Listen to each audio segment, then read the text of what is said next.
ஐ படத்தை தொடர்ந்து ஷங்கர் இயக்க உள்ள அடுத்த படத்தில் ரஜினி நடிக்க இருப்பதாகவும் ஏ.ஆர். ரகுமான் இசையமைக்க இருப்பதாகவும் கடந்த சில வாரங்களாக செய்திகள் வெளிவந்து கொண்டிருந்தன.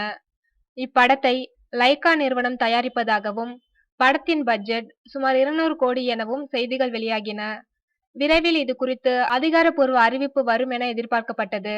இந்நிலையில் படத்தின் தலைப்பு குறித்தும் இந்த படம் எந்திரன் 2 அல்லது வேற தலைப்பா என்பது குறித்தும் தெரிந்துவிடும் என்கிறார்கள். மேலும் இந்த படத்தை லைகா நிறுவனத்துடன் சேர்ந்து ஐங்கரனும் தயாரிக்க இருப்பதாகவும் விவரம் அறிந்தவர்கள் கூறுகின்றனர்.